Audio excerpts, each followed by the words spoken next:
If this video pushes you to become 1% better today, subscribe because I upload powerful motivational speeches every week. I'm really good about being accountable about, okay, you need to be better here, you need to be better here, you need to overcome this, overcome that, and I do a good job of doing that. You talk about performance without a purpose. Mm-hmm. What's that? So, like, for instance, let's say you have no races. Let's say you have no classes, no nothing. There's no purpose in your life. You know, people need to have purpose to get up. They need purpose to perform. You need to get to a point in your life where there's nothing on the docket. There's no 5K. There's no I'm going to get into school to be this or that and still perform to the highest level. Because what people don't get is one day that thing's going to come up. And if you're not constantly performing without purpose, you're not going to be ready when the time comes. It's this magical thing, purpose, that we're all looking for. But what's funny about it all is that we need these things to perform. But we don't take a second to realize the purpose is always there. The purpose never leaves us because the very purpose is you. You are always the purpose. There may be another purpose, like being a SEAL or going to college or whatever, but the main purpose in life is you. So if you wake up in the morning and you don't want to do something, you don't care enough about yourself. And that's what you need to really research is, man, why am I not doing this for myself? Because that is the number one purpose in life, is to better oneself. So that's the only purpose I need.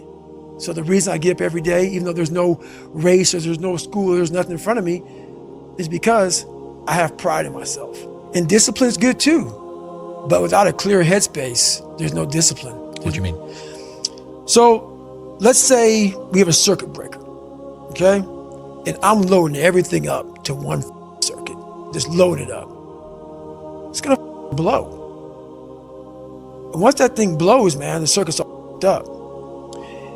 You gotta have each thing plugged into the right spot, like a crowded garage. You can't put anything in it. Once your brain is crowded, discipline is great, motivation is great, but if you can't fit in your brain because it's all cluttered with there's no discipline.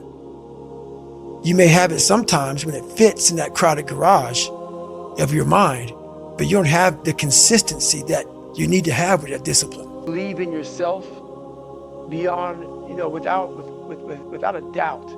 Believe in yourself and don't rely on anybody to believe in you.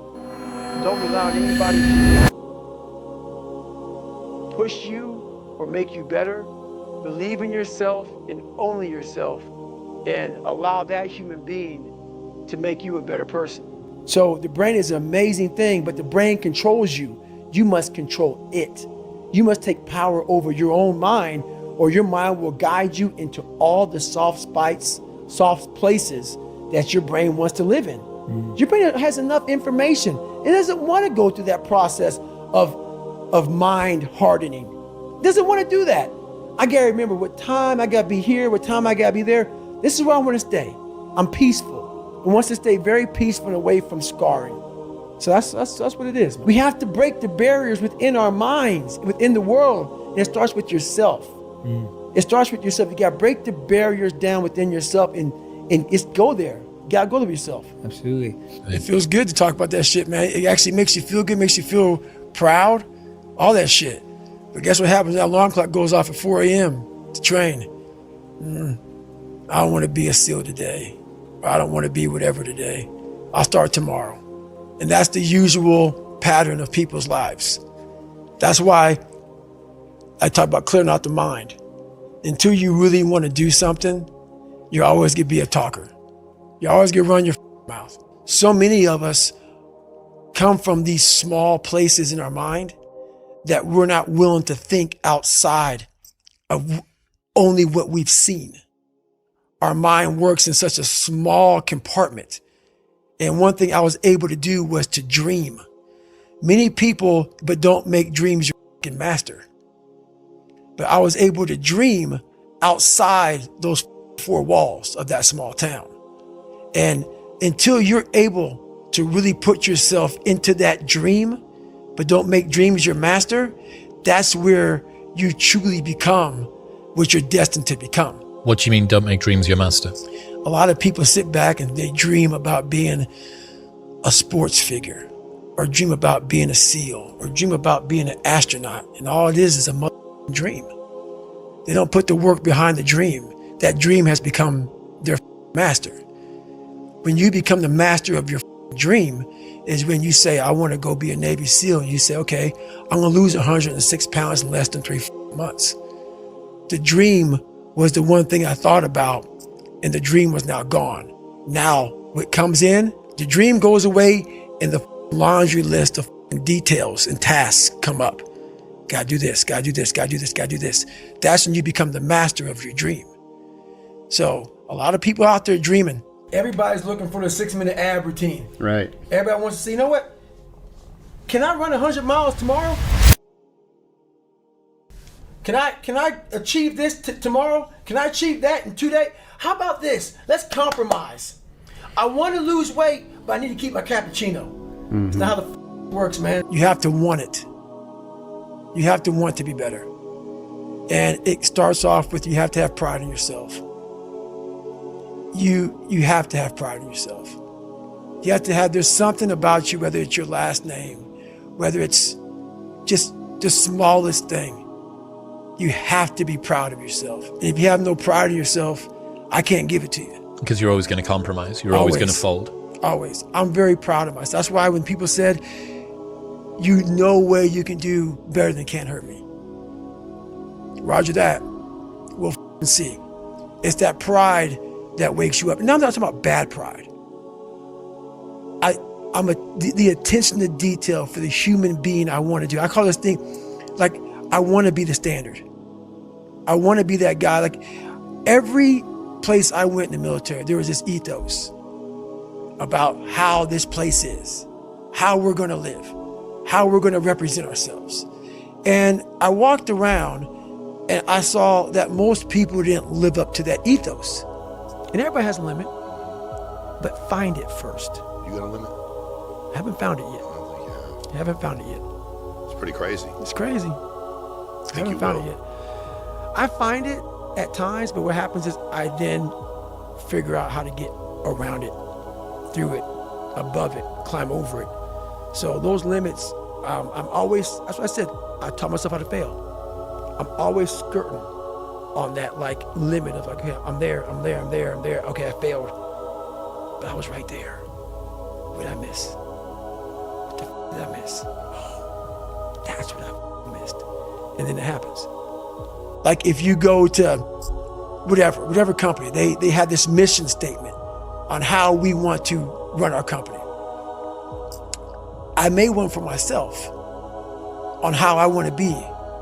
And that is why if people can make up a mission statement, an ethos in which they want to live by, and every morning you wake up, you hold yourself accountable to that mission, not a company's, your own. Make up your own mission statement. What do you want to be in life?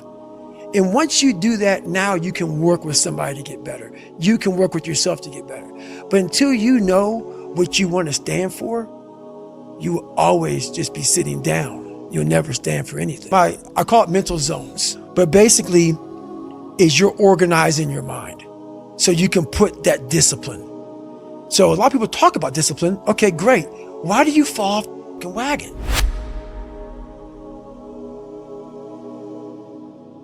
Why can't I continue with this routine?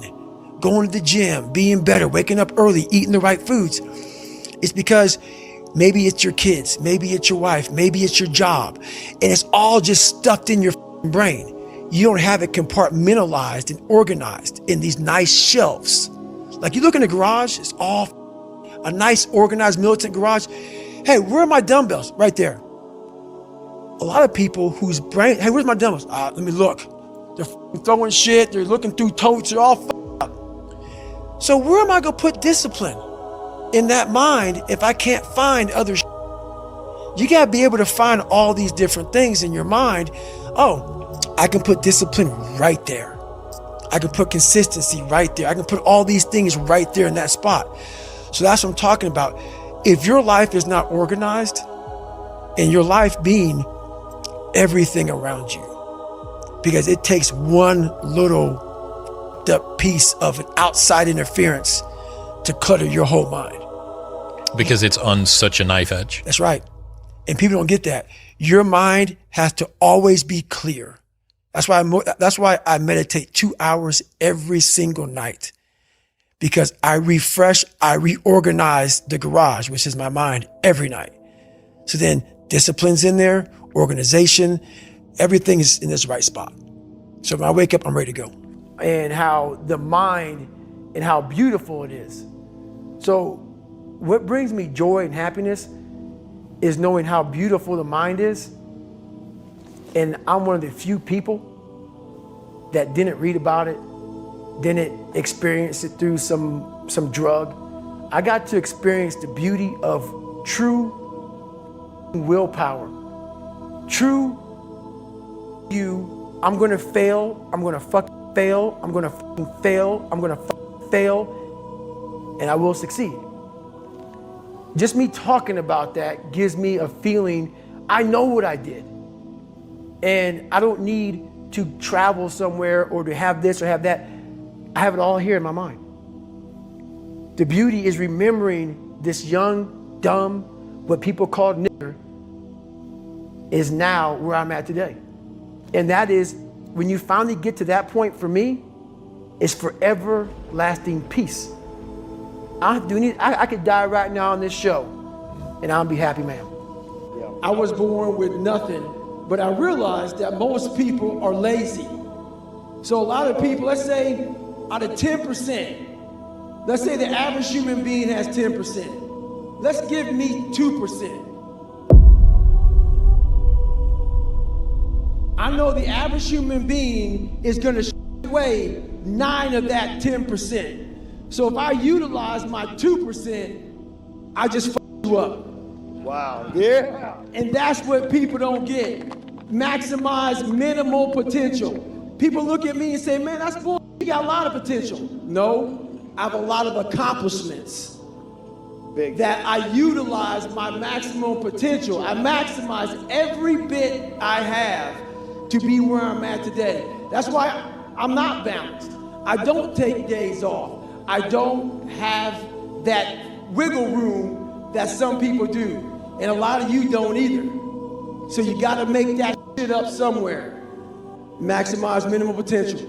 I say, I define success very differently than most, I believe. I don't think success is actually you not struggling or not quitting or stuff like that. I define success by you continuously fighting, by always showing up every single day by whatever's in front of you and putting one step in front of the other, regardless what the outcome may be. You just continue to fight every and any obstacle in front of you. That is my definition of success. I had to show people I was human. People didn't think I was human. Mm-hmm. They thought I came from outer space, man, from some spacecraft and landed down here and just formed Goggins from the rocks and the soul of the earth. No, that's not how it is, man. Anything, you can do whatever you want. This is just one man's 2 cents if you're dissatisfied with your current. But I remember there was this moment when I had 6 gyms and I knew what I was going to do to get to 10 locations. I ended up flipping the model and doing something else. But when I realized what it would take to go from 6 to 10, I remember I made this video where I publicly basically was just like, hey, I'm working a lot right now. And I was working basically like 6/12s. And I still kind of like took Sundays. And I used to watch the Ravens. And I looked at what little time I had left in my week, and I was like, well, am I willing to give up the Ravens, which is a football team for those of you guys who aren't in the US, and fantasy and Netflix series that I watch? Am I willing to give up that to get to 10 locations? And I was like, yeah, I'm willing to give that out for 10 locations. And so I made the trade. Some of you aren't willing to give up rec dodgeball or beers with the boys. And I don't think, if you're not, great, just make sure that you're doing it for the trade-off that you know you're actively making, right? If you're doing it by default, right? If you're watching your TV series and you really are like, no, I would prefer to have this TV series than my goal, then dude, more power to you. The thing is that most people make unconscious traits. Like when we enter seasons, I call it, the season of no, which is where I have an extended duration where I say no to almost everything. And most people say that's unbalanced. And they hurl that as though it's a bad thing. They're like, that's so unbalanced. And you're like, yes, that's the point. Because if I had a balanced outcome, then I won't have the outsized return on this one thing.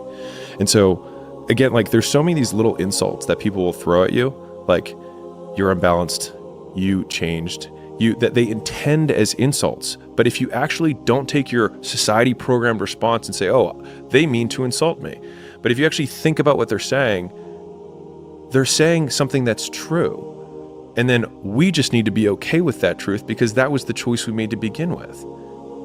And so I think about that a lot, which is like, how many things do people tell me that they intend to insult me with that I can take as a compliment? The only thing that you can do is win so big that all of them constantly compare themselves to you, and then you'll forget they exist. And that's when he said, success is the only revenge. He's like, it's not the best revenge. He's like, it's the only one. There's no other revenge. Because everything else is petty. Everything else does show that you were thinking about these people all day long, which means they win by default.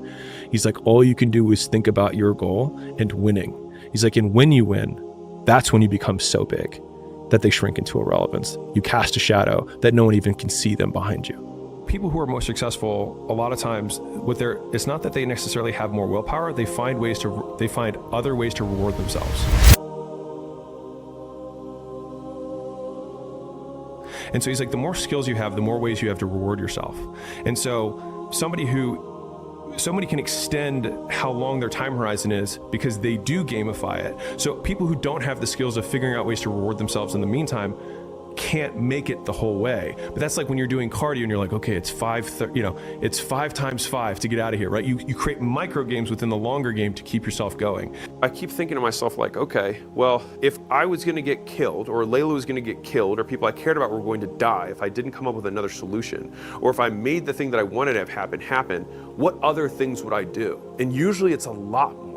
Whatever way you have to unlock that level of trying, that level of effort, like most things are hilariously easy to do. It's just more easy. It's easier to just do nothing. Most people do nothing and get nothing and are dissatisfied because their expectations that they would get something for that nothing of work. What's crazy is that the highest levels of effort are so rare amongst people that you can unlock most things in the universe with it by just really trying like your life depends on it.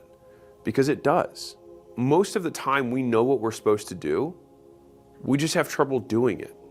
Like you know what you need to do to get a six-pack. You know what you need to do to build muscle. People already know this. Like you don't need to know anything about training to do that. You just stop eating crap, maybe eat some protein, and add more weight to the bar over an extended period of time. That's it. That's all it is. You know that already.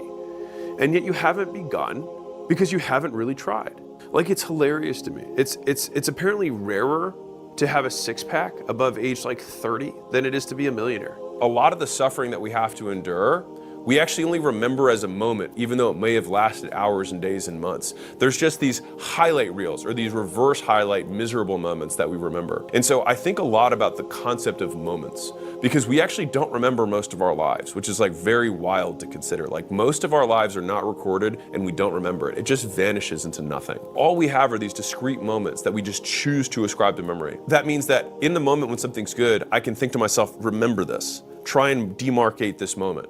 And equally opposite, if something is bad, I can just be like, you know what? Maybe I'm gonna compress this one, right? Like I'm gonna choose to just be like, you know what? It was a brief moment when it might have been a month of just absolute misery. Experts, some of the biggest reinforcers I've had in my life has been future casting the story that I would tell about the shitty period that I was in. Like I remember when I was sleeping on the floor at my gym because I didn't have enough money for 2 rents. And I was like, I will fucking tell this story.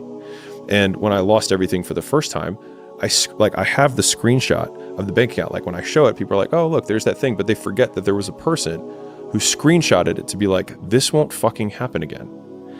And I think having a larger narrative of where you're ultimately going, one, gives you the vision of where you're knows where he's going. But it allows the dragons that you have to slay along the way, the hard things that you have to overcome, to feed into the larger narrative of the story that you'll someday tell. And so like no one ever tells stories about the hero who made it all happen immediately and had no hardships. No one cares, right? Like, okay, you were born to a billionaire. Is there a story there? Not really. But everyone loves the story because we can see ourselves in the character and how much we hope to be like them. And it's the being like them, not the having what they have, that we usually like.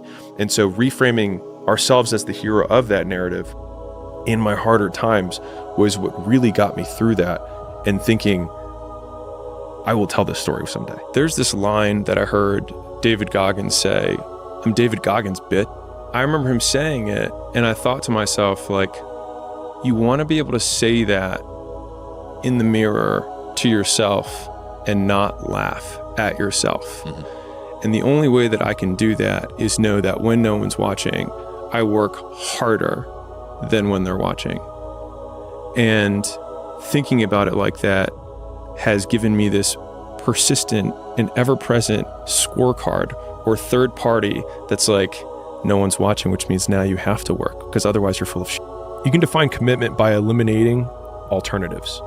So if you're committed, you've eliminated alternative actions. Right? Like you can say I'm committed, but until you eliminate other options, you're not committed. There's always a get out of jail free card. Right.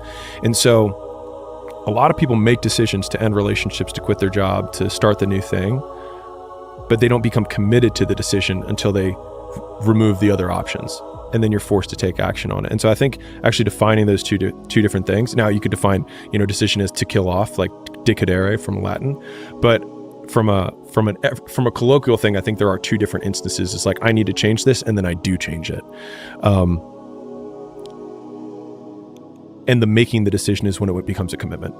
If you suffered from racial inequality, if you suffered from gender inequality, if you suffered from being born in Bangladesh, if you were abused your entire life, you would be completely justified in the fact that you are not achieving the things that other people who didn't have those disadvantages have achieved. And I say this as a white guy who was born in America to a doctor father. I understand that. But to the same degree, you have the opportunity that Chris nor I have, which is that you can be an inspiration to people who went through the same thing and succeeded, despite those circumstances. Because I can promise that there is somebody who has had it worse and has done it better. And I think that one single point of proof, and like there's a global point of proof that you can look for sure, but like you can be that very local point of proof in your community or sub-community. And I think as soon as we shed that, that's like, I'm a big fan of power follows the blame finger. So like wherever you point the blame finger is where the power follows. And so it's like, if you point it at the government has the power. If you point it at your spouse and say like, it's their fault that I'm not in shape, it's their fault, they never let me do anything. It's like, well, you're giving them all the power. And so it's like, until you're like, it's my fault, it also becomes my responsibility. What is? What if it's not your fault? It doesn't matter. And?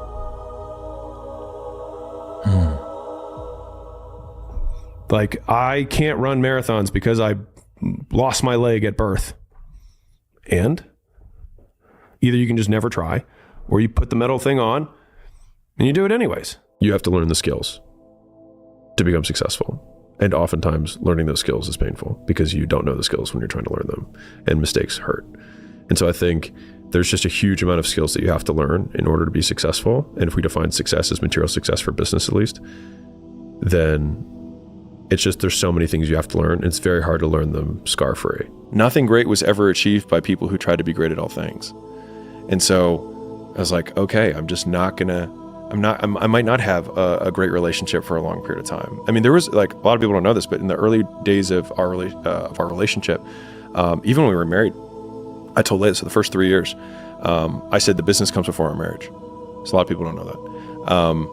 And I was like, well, to me, it made sense. It was like, most people break up over money. The business makes money, so the business feeds us, and then we will be okay. That was kind of my thinking around it. And we eventually flipped that and said, like, if we're good, the business will be fine. But it took 3 years to get there. But all that to say, like, I think having periods of imbalance, and maybe, to be fair, if I hadn't had that priority at that time, maybe Gym Launch wouldn't have been what it became. And so I can't look back and say like I should have done it different, because it's really easy to say that now. But like I might not be here to say that if I had been that way. I think it's just giving yourself permission to suck. It's giving yourself permission to be unhappy. It's giving yourself permission to not achieve while you do for a long period of time. It's giving yourself permission to lose friends. It's giving yourself permission to do things that's different than people in your social circle or your age group are doing. It's giving you permission, giving yourself permission to be an exception so that you can become exceptional. And a lot of that, the whole positive poly mantra of like, I saw a post a girl made, and she was like, "You are worthy." And that's what made that tweet. All my tweets are just responses to shit I see. And so this girl was like, I say this to myself in the morning, like, "You are worthy, you are amazing, you are a goddess." And I was like, "You're not a goddess because you don't control me." And you don't have the things that you want. You keep thinking that you saying that you're worthy is going to somehow make it true. But like the way that you know you're worthy is that you have it. That's it. Like that is the litmus test. Are you worthy of $1 billion? Well, are you a billionaire? No, then you're not worthy. And so just like, I think we have these things, it's just like you're unbalanced. It's like, you're not worthy. There's these things that we're programmed to say, oh, that's bad. You have to tell everyone they're worthy. Everyone's beautiful. No, if everyone are beautiful, then no one's beautiful. And yet again, we're back at square one. And so it's I guess drinking the tonic, it's going through the shit, which is honestly the boring stuff that no one wants to do for an extended period of time. And accepting that you suck.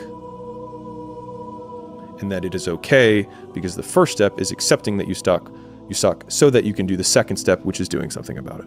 If you've ever been so drunk that you're throwing up and you think to yourself, man, I'm probably not going to remember this. The good news is that once you do succeed, that terrible period of vomiting or whatever the difficulty is that you're going through, it'll actually compress in your mind. And so as difficult as it may seem in the moment, it actually doesn't stay with you.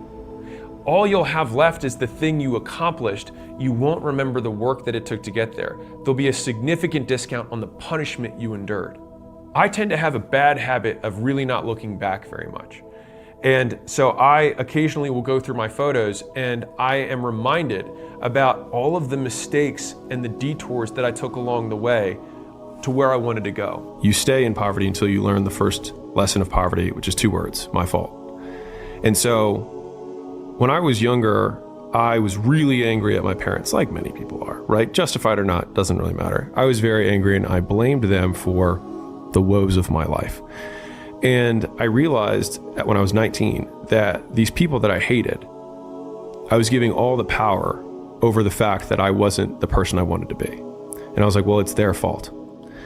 And the idea that I had actually given these people that I hated power over my success was ultimately something that made me feel sick to my stomach and was what allowed me to point the finger of blame inwards and say my fault, and then at least take ownership over the fact that like,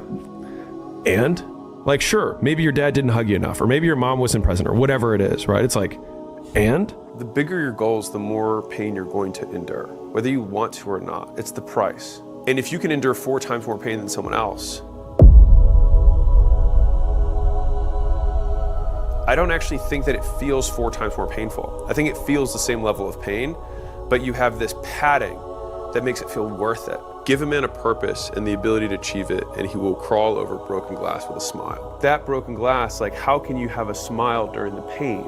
It's because of what the pain itself represents. Champions are broken. We're like, huh? It's like people look at champions and try and find something that champion has that they don't have. He's like, but it's not that at all. He's like, they lack something everyone else has, which is an off button. They just don't stop. And at the end of the day, like, if we're optimizing for outcomes, then the most broken person will win. The person who has the absolute biggest, desire for achievement, the absolute biggest fear or pain that they're running away from, and the hardest impulse control. Now, impulse control, most people would agree, is a good thing. The other two, not as much.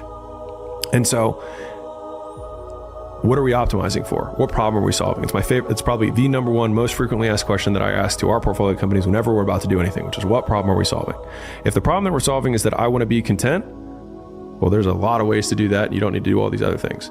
If the problem you're solving is that you want to be the richest man in the world, well, you're going to have a lot of superiority complex. You're going to have a lot of crippling insecurity, and you're going to have a lot of impulse control, and you're going to have to wait a long time. Either the people that you're worried about judgment are going to die, or that you're going to die, or that even if you do achieve the thing, they won't care anyways. Or if you don't do anything, they won't think about you to begin with. And don't you want to be thought about to begin with? Like, don't you want some level of significance? You're going to die.